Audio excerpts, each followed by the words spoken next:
नमस्कार, मैं स्वागत करता हूं आपका अपनी इस वीडियो में, जहां पर आज मैं एक टॉपिक जिस पर बहुत सारे हमारे पेशेंट्स अक्सर क्वेरी करते हैं जब वो श्रेयास में अपने डायबिटीज का ट्रीटमेंट लेने आते हैं, तो उसी पर मैं वीडियो लेकर आया हूं आप सबके लिए। क्या है वो टॉपिक कि डायबिटिक पेशेंट को फ्रूट्स खाने चाहिए या नहीं, और सबसे अहम बात, अगर नहीं खाएंगे तो क्या नुकसान या क्या फायदे हो गए, और अगर वो खाएगा तो किस तरीके के नुकसान और फायदों का सामना उसे करना पड़ेगा। देखिए, अगर हम बात करते हैं फ्रूट्स की, तो सबसे पहली बात, आप सिर्फ मेरे को एक पॉइंट खुद से सोच के बताइए, अपने आप को बताइए और तेज बोल के बताना कि आप जो फल खाते हैं वो किस लिए खाते हैं। टेस्टी होते हैं या उसमें विटामिन्स मिनरल्स आपको मिल रहे हैं, या दोनों पॉइंट बस? ओके। और अगर इसी के दूसरी तरफ मैं आपसे एक क्वेश्चन करता हूं कि हम सैलेड, जिसको हम सलाद बोलते हैं, वो हम क्यों खाते हैं? सलाद खाते हैं बस। अब यहां पर ध्यान रखिएगा, जो आप फ्रूट्स खा रहे हैं और जो आप सैलेड खा रहे हैं, आप हैरान हो जाएंगे ये जान के कि आपके जितने विटामिन्स और मिनरल्स या जितने भी पोषक तत्व आपको फलों से मिलते हैं, उतने ही पोषक तत्व आपको सैलेड से, कच्ची सब्जियों से, हरी सब्जियों से मिलते हैं। सिर्फ एक फर्क होता है कि सैलेड मीठा नहीं होता और फ्रूट्स मीठे होते हैं, इसीलिए वो हमें पसंद आते हैं और हमारा अक्सर खाने का मन करता है। लेकिन अगर हम बात करें एक डायबिटिक पेशेंट की, एक शुगर के मरीज की, तो उसके लिए फल अच्छे नहीं होते, फायदेमंद नहीं होते हैं। चाहे आप केले की बात कर लें, आप चीकू की बात कर लें, आप पपीते की बात कर लें, या किसी भी फल की बात कर लें, सिवाय कुछ फलों को छोड़ के, तो वो डायबिटिक पेशेंट के लिए सिर्फ और सिर्फ नुकसानदायक ही होते हैं, फायदेमंद बिल्कुल नहीं होते। क्यों नहीं होते, आप खुद इस चीज को समझ सकते हैं। आप पपीता खाते हैं, आपको फीका लगता है? आपको कड़वा लगता है? नहीं, मीठा जरूर लगता है। बाकी जो फल मीठे हैं उनकी तो मैं बात ही नहीं कर रहा, मैं तो उन फलों की बात कर रहा हूं जो अक्सर हमारे दिमाग में आते हैं कि ये तो हम खा ही सकते हैं। तो प्लीज ध्यान रखिए, आपको फ्रूट्स नहीं खाने। क्यों नहीं खाने? क्योंकि सबसे पहली बात, अगर जैसे हम बात करते हैं पपीते की, अगर आप पपीता थोड़ा कच्चा खाते हैं, जैसे पहले आया करते थे, तब पपीते कड़वे होते थे, हरे रंग के आते थे, लेकिन अब ये नई ब्रीड है, और ये जो ब्रीड है आप देखेंगे कि ये पूरे ऑरेंज टाइप के कलर के मिलते हैं आपको, कच्चे तो देखने को भी नहीं मिलते। लेकिन अगर आप पपीता खाना चाहते हैं तो आप उसको कच्चा पक्का खाएं, जिससे कि उसकी जो मिठास है वो इतनी नहीं होगी, लेकिन वो भी आप कितना खाएं मैं इसी वीडियो में बात करूंगा। इसी तरीके से अगर हम बात करते हैं, जामुन एक बहुत फायदेमंद फल है एक डायबिटिक पेशेंट के लिए, क्योंकि कसैला होता है ना, मीठा नहीं होता। लेकिन अगर वो भी आप पके हुए खाते हैं तो वो जामुन बहुत मीठा होता है, इसलिए हमें थोड़ा कच्चा टाइट वाला जामुन खाना है, जो कसैला हो, जो मीठा ना हो, ताकि वो आपको फायदा दे, इसकी बजाय कि पका हुआ जामुन खाने से आपको नुकसान हो और आपकी शुगर लेवल बढ़े। इसके अलावा हम जितने भी फलों की बात करते हैं सब बहुत मीठे होते हैं, तो खाने का कोई सवाल ही पैदा नहीं होता। लेकिन अक्सर डायबिटिक पेशेंट ये कहते हैं कि हमारे मुंह का स्वाद बिगड़ रहा है, हमें कुछ खट्टा खाने का मन कर रहा है, कुछ मीठा खाने का मन कर रहा है, इसलिए हम जो है वो फ्रूट्स खाते हैं। तो प्लीज यहां पर मेरी एक रिक्वेस्ट आपसे बहुत क्लियर है कि अगर आप एनी हाउ अपने शुगर के लेवल को कंट्रोल करना चाहते हैं, अपने आप को दोबारा ठीक करना चाहते हैं, तो फ्रूट्स को अवॉइड करें और सैलेड को अपनाएं।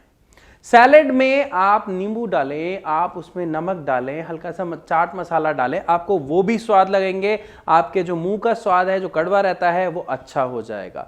लेकिन आप भर भर के सैलेड खाओ, वो आपको बिल्कुल नुकसान नहीं पहुंचाएगा। आप प्लेट भर के खाओ, आप पूरे दिन में 3 से 4 बार खाओ, वो कोई नुकसान नहीं देगा, वो एनी हाउ आपको फायदा ही करेगा। मैं ऐसा क्यों कह रहा हूं वो नुकसान नहीं देगा, वो फायदा करेगा? देखिए, हमें भूख लगती है, तो हम क्या करते हैं, जब तक किसी व्यक्ति को डायबिटीज की शिकायत नहीं होती तो वो रोटी भर के खा लेता है, वो चावल भर के खा लेता है, या अगर किसी को फास्ट फूड खाने की आदत है तो वो बर्गर, पैटीज, मोमोज, चाउमीन ये सब खा लेता है। लेकिन क्या आप जानते हैं, जब इस तरीके का फूड हमारे अंदर जाता है तो उसका एक नुकसान होता है। लेकिन अगर मैं बात करूं सैलेड की और फ्रूट्स की, तो उसका नुकसान नहीं होता।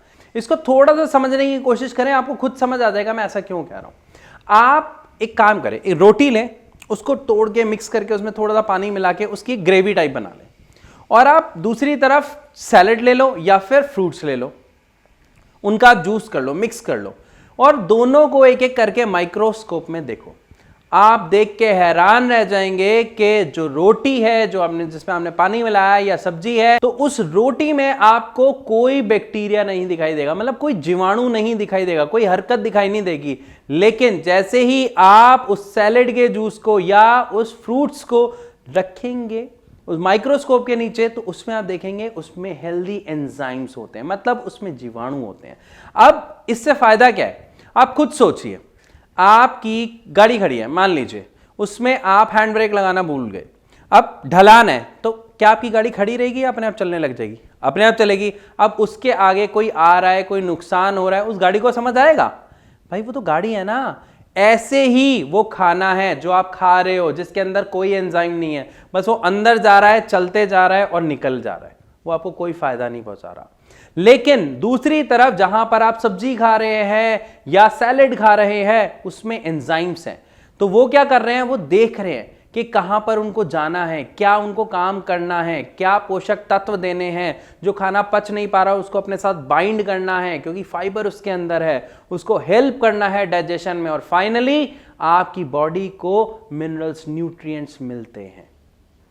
इसीलिए हर डॉक्टर, हर वैद्य, हर एक व्यक्ति आपको कहता हुआ मिलता है सैलेड ज्यादा खाएं, हरे पत्तेदार सब्जियां ज्यादा खाएं, कच्ची सब्जियां ज्यादा खाएं, क्योंकि वो इस तरीके से आपको फायदा पहुंचाते हैं। और अगर आप 15 से 20 दिन लगातार अपनी डाइट में खाने के अमाउंट को थोड़ा सा कम करके या आधा करके आधा सैलेड को दे देते हैं, मतलब आधा सैलेड और आधा खाना खाते हैं, तो आप देखेंगे कि आपके जो शुगर लेवल है वो नेचुरली कम हो रहे हैं, वो नेचुरली कंट्रोल हो रहे हैं। आपको दवाई की जो जरूरत है उसकी जरूरत ही नहीं पड़ेगी खाने की, क्योंकि वो ऑटोमेटिकली कम हो रहे हैं।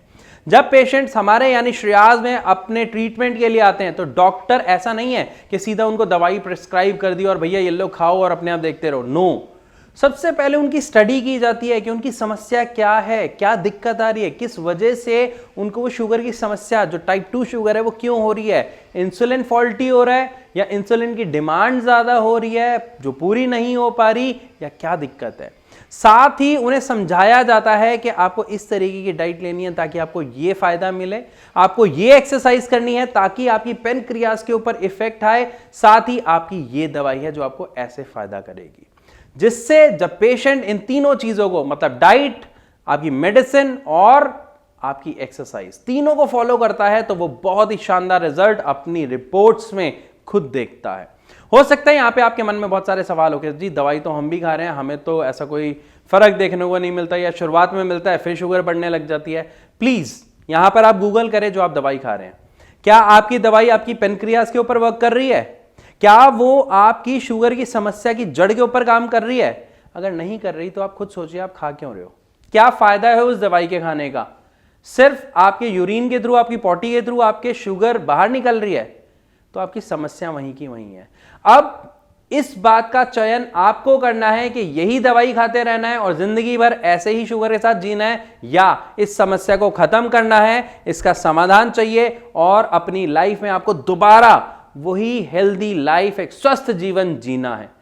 Choice is yours because life is yours. इसी के साथ आप सबसे चलने की इजाजत चाहूंगा, मिलूंगा अपनी अगली वीडियो में, तब तक के लिए नमस्कार।